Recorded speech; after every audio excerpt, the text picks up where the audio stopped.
നിങ്ങളുടെ ഈ പ്രോഗ്രാം തുടങ്ങുന്ന സമയത്ത് എത്താൻ വേണ്ടി എനിക്ക് എന്തെങ്കിലും ഓഫീസ് ഇറങ്ങിയിട്ട് വന്ന അർത്ഥമില്ല. അത്രയേറെ ബ്ലോക്കാണ് ഈ റോഡിലല്ല. വൈദ്യുതി ലക്ഷ്യമില്ല.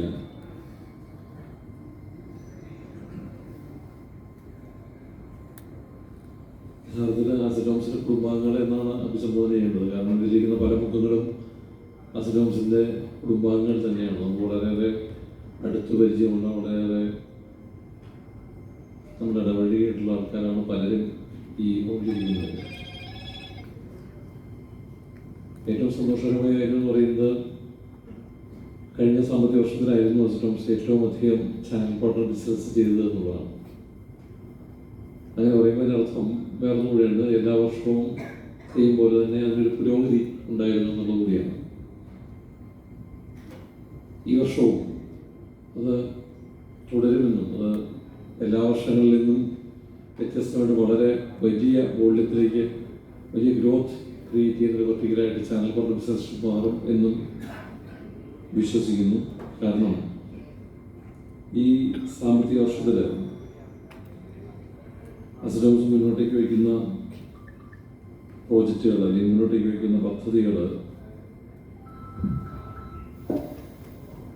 അടുത്തൊരു 4 വർഷം കൊണ്ട് പൂർത്തീകരിക്കേണ്ടതായിട്ടുള്ള പദ്ധതികൾ ഏകദേശം 28 പദ്ധതികൾ വരുന്നുണ്ട്. ഏകദേശം 5100 കോടി രൂപ മതിപ്പ് വരെ വരുന്ന പദ്ധതികളാണ് ഈ മാർച്ച് മാസം 31-ാം തീയതിയോട് കൂട്ടിയിട്ട് നമ്മൾ പ്ലാൻ ചെയ്ത് ഈ സാമ്പത്തിക വർഷത്തിൽ ലോഞ്ച് ചെയ്യാനായിട്ട് തയ്യാറാക്കിയിരിക്കുന്നത്. അതിന് ഏറ്റവും പ്രധാനപ്പെട്ട പദ്ധതികൾ എന്ന് പറയുന്നത്, ഞാനിപ്പോൾ മുൻ വർഷം വ്യത്യസ്തമായിട്ട് ഈ വർഷം മുതൽ 3 സോണുകളായിട്ട് തിരിച്ചാണ് ഓപ്പറേറ്റ് ചെയ്യുന്നത്. സൗത്ത് സോൺ എന്ന് പറയുന്ന ആലപ്പുഴ മുതൽ തിരുവനന്തപുരം വരെയുള്ള ബ്രാഞ്ചുകളും, സെൻട്രൽ സോൺ ആയിട്ടുള്ള കൊച്ചിയും, നോർത്ത് സോൺ ആയിട്ടുള്ള തൃശ്ശൂർ മുതൽ കണ്ണൂർ വരെയുള്ള പ്രോജക്റ്റുകളും. വളരെ സൗത്ത് സോൺ ഭാഗത്ത് വരുന്ന പ്രോജക്റ്റുകൾ എന്ന് പറയുന്നത് തിരുവനന്തപുരത്ത് വരുന്ന ടൗൺഷിപ്പ് പ്രോജക്റ്റാണ് ഏറ്റവും പ്രധാനം. ലേക്ക് സിറ്റി എന്നുള്ള പേരിൽ വരുന്ന ടൗൺഷിപ്പ് പ്രോജക്റ്റാണ്. അതിൽ വില്ലകളും അപ്പാർട്ട്മെൻറ്റുകളുമാണ് ഉള്ളത്. ടെക്നോ പാർക്കിന് സമീപം ആസിഡോംസ് നേരത്തെ ലോഞ്ച് ചെയ്യും. പിന്നീട് ചില സാങ്കേതിക പ്രശ്നങ്ങൾ, ചില കേസ് വ്യവഹാരങ്ങളെല്ലാം കാരണം നിർത്തിവെക്കേണ്ടി വരികയും ചെയ്ത ഐഡൻറ്റിറ്റി എന്ന് പറയുന്ന പ്രോജക്റ്റ് ഇപ്പോൾ വീണ്ടും എല്ലാ ക്ലിയറൻസോടുകൂടി എല്ലാ കേസുകളെ അതിജീവിച്ചിട്ടുണ്ട്. അതിനെതിരായിട്ട് ഇവിടുത്തെ പരിസ്ഥിതി പ്രവർത്തകരാണ് കേസ് കൊടുത്തിരുന്നത്. പരിസ്ഥിതി പ്രവർത്തക കേസുകളെല്ലാം പരാജയപ്പെട്ട് അത് ആസിഡോംസ് അനുകൂലമായിട്ട് വിധി ലഭ്യമാക്കി ആ പ്രോജക്റ്റ് ടോറസ് ഐഡൻറ്റിറ്റി റീലോഞ്ച് ചെയ്യപ്പെടും. ഒപ്പം തന്നെ UST ഗ്ലോബലിനോട് ചേർന്ന് വരുന്ന അസറ്റ് നെക്സസ് പാർക്ക് എന്ന് പറയുന്ന പ്രോജക്റ്റ്, ഈ 3 പ്രോജക്റ്റുകളാണ് തിരുവനന്തപുരത്ത് വരുന്നത്. കോട്ടയത്തേക്ക് വരുമ്പോൾ സീനിയർ ലിവിംഗ് ആദ്യത്തെ എഡിഷൻ കോട്ടയത്ത് ഈ വർഷം ആരംഭിക്കുന്നു. ഒപ്പം തന്നെ കൊല്ലത്ത് ഗ്രാൻഡ് ടെറസ് എന്നുള്ള പേരിലുള്ളൊരു 32 നിലകളുള്ള പ്രോജക്റ്റ് വരുന്നു. ആലപ്പുഴ നെഹ്റു ട്രോഫി വള്ളംകളി വാട്ടർ ഫ്രണ്ട് അഭിമുഖമായിട്ട് അസറ്റ് പുന്നമട എന്നുള്ള പേരിൽ പുതിയ പ്രോജക്റ്റ് ഈ വർഷം ലോഞ്ച് ചെയ്യാൻ പ്ലാൻ ചെയ്തിരിക്കുകയാണ്. 125ാമത്തെ പ്രോജക്റ്റ് അറൗണ്ട് ദ ട്രീ കഴിഞ്ഞ ദിവസങ്ങളിലാണ് ആസിഡോംസ് സ്റ്റോൺ ലേയിങ് ചടങ്ങിന് പകരം ഒരു മരം നട്ടുകൊണ്ട് ആരംഭിച്ചത്. എറണാകുളത്ത് ടൗണിൻ്റെ ഹൃദയഭാഗത്ത് വാര്യം റോഡ് ലോട്ടസ് ക്ലബിനോട് വളരെ അടുത്ത് മാരി ഗോൾഡ് എന്നുള്ള പേരിൽ പുതിയ പ്രോജക്റ്റ് ലോഞ്ച് ചെയ്യപ്പെടും. ബ്രിഡ്സ്റ്റോൺ പ്രോജക്റ്റിലെ ഒരു ടവർ, നൈൽ എന്ന് പറയുന്ന ടവർ, ആലുവയിലെ നിർമ്മാണം പൂർത്തീകരിച്ച് ഈസ്റ്റ് ബ്രൂക്കിൻ്റെ second phase, East Brook 2, Kakkanad info പാർക്കിൻ്റെ നേരെ അഭിമുഖമായിട്ട് പ്രസ്റ്റീജ് പ്രോജക്റ്റിനോട് ചേർന്ന് ആസിഡോംസിൻ്റെ പ്രത്യേകത എന്ന് വേണമെങ്കിൽ പറയാവുന്ന സെൽഫി അപ്പാർട്ട്മെൻറ്റുകൾ 462 ഈ സാമ്പത്തിക വർഷത്തിൽ ലോഞ്ച് ചെയ്യും. ആ പ്രോജക്റ്റ് പ്രത്യേകത എന്ന് പറയുന്നത്, ആ പ്രോജക്റ്റിൽ ഫ്ലാറ്റ് വാങ്ങിക്കുന്ന ആൾക്കാർക്ക് മന്ത്ലി മെയിൻ്റനൻസ് കൊടുക്കേണ്ട ആവശ്യമില്ല. പകരം അതിൻ്റെ ഇൻകം ആ പ്രോജക്റ്റിൽ നിന്ന് തന്നെ, മന്ത്ലി മെയിൻ്റനൻസ് ആവശ്യമുള്ള ഇൻകം ആ പ്രോജക്റ്റിൽ നിന്ന് തന്നെ ജനറേറ്റ് ചെയ്യുന്ന രീതിയിലാണ് നമ്മൾ രൂപകൽപ്പന ചെയ്തിരിക്കുന്നത്. മറ്റൊരു പ്രധാനപ്പെട്ട കാര്യം, ചിലപ്പോൾ പക്ഷേ ആ ഫ്ലാറ്റ് വാങ്ങിക്കുന്ന ആൾക്കാർക്ക് ഒരു ആനുവിറ്റി കൂടി, അതായത് ഈ പ്രോജക്റ്റിൻ്റെ മെയിൻ്റനൻസും ബാക്കിയുള്ള കാര്യങ്ങളും കഴിഞ്ഞതിന് ശേഷം അവർക്ക് അഡീഷണൽ ആയിട്ട് ഇൻകം കൂടി ലഭിക്കാവുന്ന രീതിയിലാണ് പ്രോജക്റ്റുകൾ രൂപകൽപ്പന ചെയ്തിരിക്കുന്നത്. അതിൽ ഏറ്റവും ചിലപ്പോൾ പക്ഷേ പത്രത്തിൽ വായിച്ചിട്ടുണ്ടാകും, അതിൽ ഏറ്റവും പ്രധാനപ്പെട്ട കാര്യം എന്ന് പറയുന്നത് മറ്റ് കോമൺ ഫെസിലിറ്റീസിന് പകരമായിട്ട് ഈ പ്രോജക്റ്റിൽ ഇൻഫോ പാർക്കിനോട് ചേർന്നുള്ള പ്രോജക്റ്റ് ആയതുകൊണ്ട് നമ്മളതിൽ കൊടുത്തിരിക്കുന്നത് കോവർക്കിംഗ് സ്പേസ് ആണ്. അത് കോവർക്കിംഗ് സ്പേസ് ആണ് ആ പ്രോജക്റ്റ് കോമൺ സ്പേസ്. ആ കോവർക്കിംഗ് സ്പേസ് ആക്ച്വലി ഓൺ ചെയ്യുന്നത് ഈ ഫ്ലാറ്റ് മേടിക്കുന്ന ആൾക്കാർ തന്നെയാണ്. സോ ആ കോവർക്കിംഗ് സ്പേസിൽ ജനറേറ്റ് ചെയ്യപ്പെടുന്ന income actually goes to association. But that amount will actually take care of the total maintenance of the project, and there will be a surplus. Definitely there will be a surplus, and that surplus also will be distributed to the owners, which they will receive as annuity. ഇന്ത്യയിൽ തന്നെ real estate രംഗത്തെ ഏറ്റവും പുതിയ കണ്ടുപിടുത്തമായിരിക്കും. കാരണം ഒരു flat വാങ്ങിച്ചു കഴിഞ്ഞാൽ അതിന് മെയിൻ്റനൻസ് കൊടുക്കേണ്ട, പകരം ഫ്ലാറ്റ് താമസിച്ചുകൊണ്ട് തന്നെ ഒരു വാടകയുടെ ഷെയർ നിങ്ങൾക്ക് തിരിച്ചു കിട്ടുന്ന അനുഭവമാണ് ഈ സെൽഫി പ്രോഗ്രാംസ് നൽകാൻ ശ്രമിക്കുന്നത്. കാക്കനാട് പോലുള്ള സ്ഥലത്ത് ഇൻഫോ പാർക്കിനോട് ചേർന്ന് 29 ലക്ഷം രൂപയ്ക്ക് സെൽഫി പ്രോജക്റ്റ്, ഒരു ഫ്ലാറ്റ് ഫുള്ളി ഫർണിഷ്ഡ് ആയിട്ടുള്ള സിംഗിൾ പേഴ്സൺ സ്റ്റേക്ക് ഉപയോഗിക്കുന്ന ഫ്ലാറ്റ് ലഭിക്കുന്നതോടൊപ്പം തന്നെയാണ് ഈ കമേഴ്സ്യൽ സ്പേസിൽ അല്ലെങ്കിൽ ഈ ഓഫീസ് സ്പേസിൽ നമുക്കൊരു ഷെയർ കൂടി ലഭിക്കുന്നത്. ഞാനിപ്പോൾ ലോഞ്ച് ചെയ്യുന്ന സീനിയർ ലിവിംഗ് പ്രോജക്റ്റിനേക്കാളും കുറച്ചുകൂടി ലക്ഷറീസ് ആയിട്ടുള്ള വാട്ടർ ഫ്രണ്ട് ആയിട്ടുള്ള ഒരു സീനിയർ ലിവിംഗ് പ്രോജക്റ്റ് കളമശ്ശേരിയിൽ ഈ സാമ്പത്തിക വർഷത്തിൽ ലോഞ്ച് ചെയ്യുന്നുണ്ട്. സീപോർട്ട് എയർപോർട്ട് റോഡിൽ തൃപ്പൂണിത്തുറയ്ക്ക് അടുത്തായിട്ട് അസറ്റ് ഹോംസിൻ്റെ പുതിയ പ്രോജക്റ്റ് വരുന്നുണ്ട്. തൃപ്പൂണിത്തുറയിൽ തന്നെ വാട്ടർ ഫ്രണ്ട് ആയിട്ടുള്ള മറ്റൊരു പ്രോജക്റ്റ് കൂടി അസറ്റ് ഹോംസ് ഈ സാമ്പത്തിക വർഷത്തിൽ ലോഞ്ച് ചെയ്യുന്നുണ്ട്. ഏറ്റവും പ്രധാനപ്പെട്ട കാര്യം എന്ന് പറയുന്നത് കളമശ്ശേരിയിൽ TCM കമ്പനിയുമായിട്ട് ചേർന്ന് 24 ഏക്കറിൽ അസറ്റ് ഹോംസ് ആരംഭിക്കുന്ന ഡിലൈറ്റ് സിറ്റി എന്ന് പറയുന്ന ടൗൺഷിപ്പ് പ്രോജക്റ്റാണ്. അതിൽ 6 ടവറുകളിലായിട്ട് അപ്പാർട്ട്മെൻറ്റുകളും കമേഴ്ഷ്യൽ സ്പേസും മാളും എല്ലാം ചേർന്ന് വലിയ പ്രോജക്റ്റാണ് അവിടെ പ്ലാൻ ചെയ്തിരിക്കുന്നത്. ഈ നേരത്തെ അറൗണ്ട് ട്രീയുടെ കാര്യം പറഞ്ഞു, വളരെ എക്കോ ഫ്രണ്ട്ലി ആയിട്ടുള്ള പ്രോജക്റ്റുകളുടെ കാര്യം. അസറ്റ് ഹൗസ് തിരുവനന്തപുരത്ത് ആരംഭിച്ചിരുന്ന പ്രോജക്റ്റ് ലീഫ് എന്നുള്ള പേരിലുള്ള പ്രോജക്റ്റ് ഉണ്ട്. കണ്ണൂർ ചെയ്തുകൊണ്ടിരിക്കുന്ന അസറ്റ് ബെനിയൻ കോട്ട് എന്നുള്ളൊരു പ്രോജക്റ്റ് ഉണ്ട്. എറണാകുളത്ത് ആരംഭിച്ചിരിക്കുന്ന അറൗണ്ട് ദ ട്രീ എന്ന് പറയുന്നത്. ഈ പ്രോജക്റ്റുകളെല്ലാം തന്നെ വളരെ കൃത്യമായിട്ടുള്ള എക്കോ ഫ്രണ്ട്ലി ആയിട്ടുള്ള, അല്ലെങ്കിൽ ഒരു ലൈഫ് സ്റ്റൈൽ അല്ല മറിച്ച് ലീഫ് സ്റ്റൈലാണ് അടുത്ത ഫ്യൂച്ചർ എന്ന് പ്രഘോഷിക്കുന്ന പ്രോജക്റ്റുകളാണ്. അത്തരമൊരു പ്രോജക്റ്റിൻ്റെ കണ്ടിന്യൂഷൻ എന്നുള്ള രീതിയിൽ തൃശ്ശൂർ അസറ്റ് ഹൗസ് ആരംഭിക്കുന്ന പ്രോജക്റ്റ് പോയട്രി എന്നാണ് അതിൻ്റെ പേര്. സ്പെല്ലിംഗ് പോയട്രി എന്ന് PRW ആണ്. അപ്പോൾ ആ പ്രോജക്റ്റും ഇതേപോലെ എക്കോ ഫ്രണ്ട്ലി ആയിട്ടുള്ള പ്രോജക്റ്റാണ്. കണ്ണൂരിൽ വരുമ്പോൾ സെൻസത്ത് എന്ന പ്രോജക്റ്റും പയ്യാമ്പലത്ത് ബീച്ചിൽ വരുന്ന പ്രോജക്റ്റും സ്റ്റൈലസ് എന്ന പേരിൽ കണ്ണൂർ താണയിൽ വരുന്ന പ്രോജക്റ്റും ഈ വർഷത്തെ പ്രോജക്റ്റുകളാണ്. ഏറ്റവും പ്രധാനപ്പെട്ട പ്രോജക്റ്റ് നമുക്ക് കോഴിക്കോട് വരുന്ന പ്രോജക്റ്റാണ്. കോഴിക്കോട് വരുന്ന പ്രോജക്റ്റ് കേരളത്തിലെ ഏറ്റവും ഉയരം കൂടിയ പാർക്കോത്സവമായിരിക്കും. 63 നിലകളായിട്ട് കോഴിക്കോട് ബീച്ചിന് അഭിമുഖമായിട്ട് സീ ഫേസിംഗ് ആയിട്ടുള്ള അപ്പാർട്ട്മെൻറ്റ് പ്രോജക്റ്റാണ് ഗോൾഡൻ സാൻഡ്സ് എന്നുള്ള പേരിൽ നമ്മൾ പ്ലാൻ ചെയ്തിരിക്കുന്നത്. ഈ സാമ്പത്തിക വർഷത്തിൽ 28 പ്രോജക്റ്റുകളുടെ ലോഞ്ചോട് കൂടിയിട്ട് മേബി ഞാൻ തോന്നുന്നു പ്രോജക്റ്റ് ചിലപ്പോൾ പക്ഷേ ഇവിടുത്തെ സാങ്കേതിക തടസ്സങ്ങളെ കൊണ്ടൊക്കെ ചിലപ്പോൾ ലോഞ്ച് ചെയ്യാൻ പറ്റില്ല എന്ന് വന്നാൽ പോലും 150 പ്രോജക്റ്റുകൾ എന്നുള്ള ലക്ഷ്യം ഈ സാമ്പത്തിക വർഷത്തിൽ അസറ്റ് ഹോംസ് നേടിയിരിക്കും. ഏറ്റവും പ്രധാനമായിട്ട് 8 ഭവന പദ്ധതികൾ, ഏകദേശം 600ഓളം ഫ്ലാറ്റുകൾ അടങ്ങുന്ന 8 ഭവന പദ്ധതികൾ ഈ സാമ്പത്തിക വർഷത്തിൽ നിർമ്മാണം പൂർത്തീകരിച്ച് കൈമാറാനും ഞങ്ങൾ പ്രതിജ്ഞാബദ്ധമാണ്.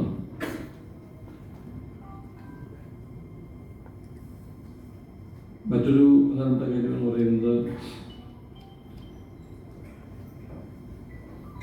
കേരളത്തിലെ വിവിധ ബിസിനസ് കോഴ്സുകളുമായി ചേർന്ന്, വിവിധ ബിസിനസ് ഗ്രൂപ്പുകളുമായി ചേർന്നിട്ട്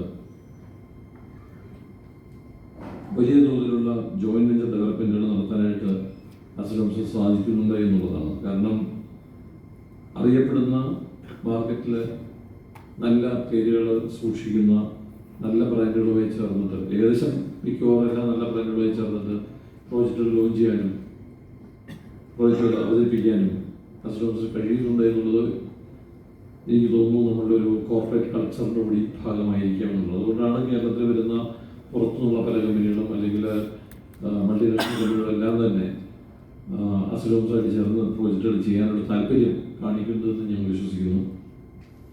ഏറ്റവും പ്രധാനപ്പെട്ട ഒരു കാര്യം എന്ന് പറയുന്നത് ചാനൽ പാർട്ണർ ബിസിനസ് എന്ന് പറയുന്നത് ഈ ബിസിനസ്സിലെ ഒരു വലിയ പദ്ധതിയാണെന്നും അതൊരു വലിയ ആമാണെന്നും തിരിച്ചറിയാൻ ഞങ്ങൾക്ക് കഴിഞ്ഞു എന്നുള്ളതാണ്.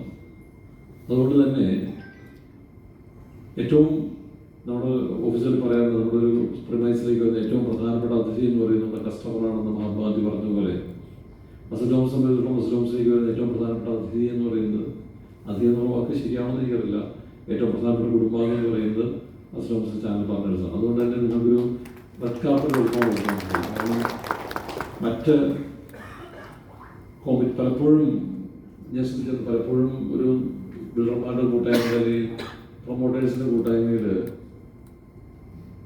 നമ്മുടെ ബിസിനസ്സിന് വലിയ ഭാഗം അല്ലെങ്കിൽ വലിയൊരു ശതമാനം മാർക്കറ്റിംഗ് വേണ്ടി ചിലവാക്കുന്ന ഒരു വലിയ ശതമാനം തുക ചാനൽ പാർട്ണേഴ്സ് കൊണ്ടുപോകുന്നത് എങ്ങനെ കുറയ്ക്കാം എന്നുള്ളതിനെ പറ്റിയുള്ള ഡിസ്കഷൻസ് നടക്കുമ്പോൾ ഇതിൽ വളരെ ഇന്നോവേറ്റബിൾ ആയിട്ടുള്ള കാര്യമാണെന്ന്. റിയൽ എസ്റ്റേറ്റിൽ സെയിൽസ് എന്ന് പറയുന്നത് ചാനൽ പാർട്ണേഴ്സ് മാത്രം ചെയ്യുന്ന കാര്യമാണെന്നും ബിൽഡർ എന്ന് പറയുന്നത് അവർക്ക് സെയിൽ ചെയ്യാൻ വേണ്ടിയുള്ള ഒരു ഫെസിലിറ്റേറ്റർ മാത്രമാണെന്നും ഉള്ള തിരിച്ചറിവാണ് മൊസറ്റോംസ് മറ്റു ബിൽഡേഴ്സിന് വ്യത്യസ്തമായിട്ട്. വളരെ പ്രൊഫഷണലായിട്ടുള്ള ജോബാണെന്ന് ഞാൻ തിരിച്ചറിയുകയും ആ പ്രൊഫഷണലായിട്ട് ജോബ് ചെയ്യാനായിട്ട് സ്കിൽഡായിട്ടുള്ള ടാലൻ്റ് ആയിട്ടുള്ള ഇൻഫ്ലുവൻസേഴ്സ് ആയിട്ടുള്ള ആൾക്കാരുടെ കുറവ് ഈ സമൂഹത്തിലുണ്ടെന്നും അത്തരം ആൾക്കാരെ പ്രോത്സാഹിപ്പിക്കേണ്ടതും വളർത്തിയെടുക്കേണ്ടതും ഈ സമയത്തിന് ആവശ്യമാണെന്നും ഇവിടെ തിരിച്ചറിവാണ് ഇത്തരം ചാനൽ പാർട്ണർ മീറ്റിങ്ങുകൾ സംഘടിപ്പിക്കാനാണ് ഞങ്ങൾ പ്രേരിപ്പിക്കുന്നത്.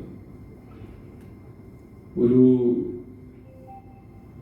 ഉദാഹരണം പറയുകയാണെങ്കിൽ നമ്മൾ നാട്ടുപ്രദേശത്ത് പറയുന്നൊരു കഥയുണ്ട്. അതായത് ആനയ്ക്ക് നിൽക്കാനായിട്ടുള്ള തണലുണ്ട്, പക്ഷേ ജീരകം പൊതിയാനായിട്ടുള്ള വലിപ്പമില്ലെന്ന് പറയും.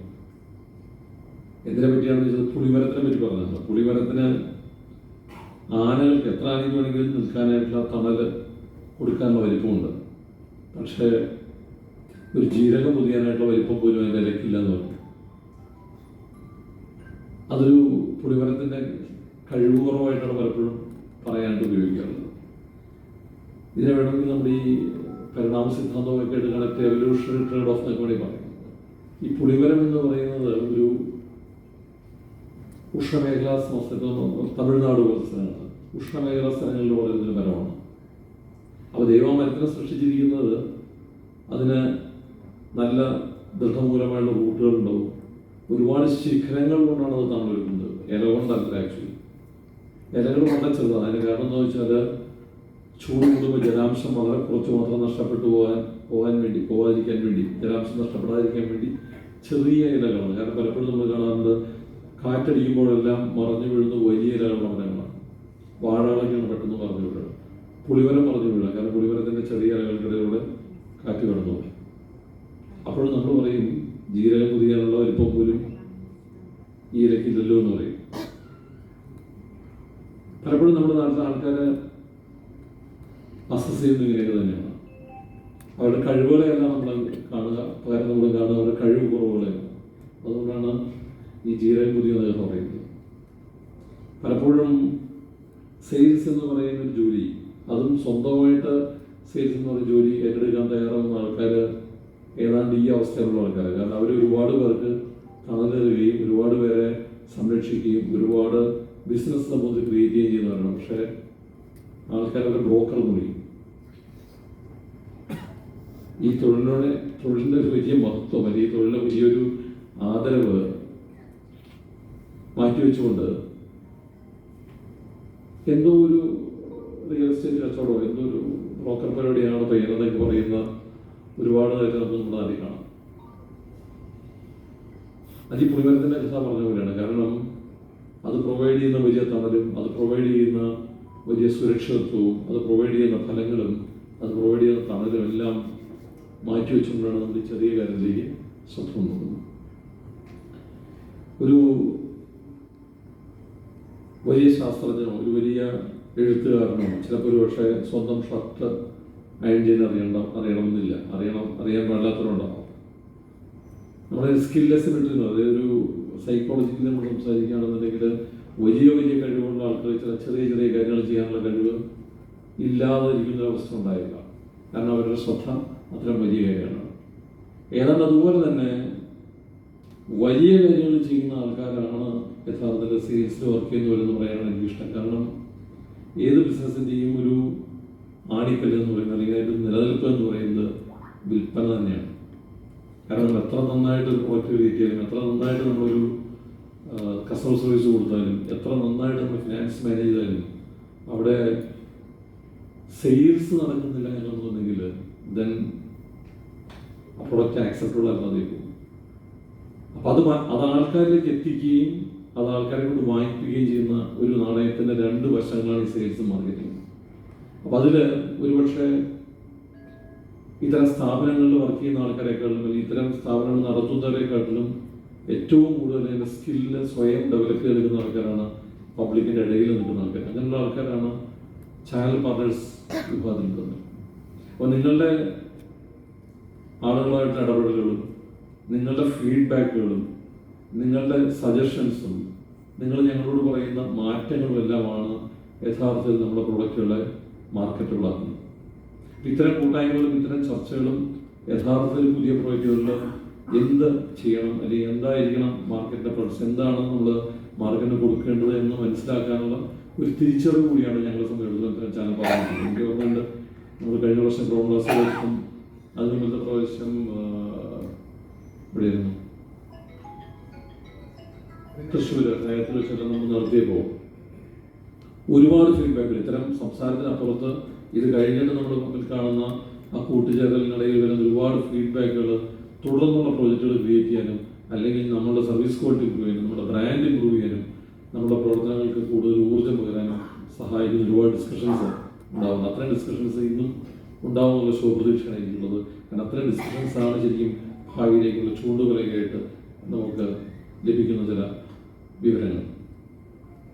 ഏറ്റവും സന്തോഷത്തോടെ പറയുന്ന ഒരു കാര്യം വെച്ചാൽ കഴിഞ്ഞ വർഷം 2026 മാർച്ച് മാസം 4-ാം തീയതി അസറ്റോംസിന്റെ ദുബായ് പ്രോജക്റ്റിന്റെ ലോഞ്ച് ഞങ്ങൾ അനൗൺസ് ചെയ്യാൻ വെച്ചേക്കുന്നത്. അപ്പോഴാണ് ഫെബ്രുവരി 22-ാം തീയതി ട്രംപ് യുദ്ധം ആരംഭിക്കുന്നത്. അപ്പോൾ എനിക്കൊന്നും ഒരു പക്ഷേ എന്തോ ഒരു നിയമനം കൊണ്ട് ഞങ്ങൾക്ക് അപ്പുറം സ്പീഡ് നടത്താൻ പറ്റിയില്ല. അതിനുശേഷം ഏപ്രിൽ 11-ാം തീയതി പൃഥ്വിരാജിന്റെ ഡേറ്റ് ബുക്ക് ചെയ്തിട്ട് അസറ്റോംസിന്റെ 2 പ്രോജക്റ്റുകളുടെ തുടക്കം കുറിക്കാനുള്ള പരിപാടിയും ഞങ്ങൾ പ്ലാൻ ചെയ്തതാണ്. പക്ഷേ സംഭവം ഇറ്റ് ഡസൻറ്റ് ഹാപ്പൻ. പക്ഷേ ഇപ്പോൾ ഞങ്ങൾക്ക് അഭിമാനത്തോട് പറയുന്ന കാര്യം, ദുബായ് സൗത്തിൽ 2 പ്രോജക്റ്റുകളും, അൽഫോർജാനിൽ 2 പ്രോജക്റ്റുകളും, ദുബായ് ഐലൻഡിൽ 1 പ്രോജക്റ്റുകളും, 5 പ്രോജക്റ്റുകൾ നമ്മുടെ പണിപ്പുരയിൽ തയ്യാറായിട്ടുണ്ട്.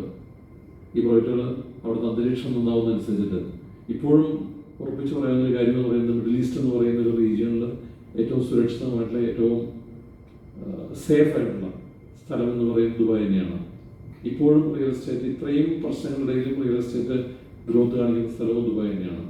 ലോകത്ത് എമ്പാടുമുള്ള മുഴുവൻ ആളുകളും റിയൽ എസ്റ്റേറ്റ് ഇൻവെസ്റ്റ് ചെയ്യുന്ന ഏക സ്ഥലവും ദുബായ് തന്നെയാണ്.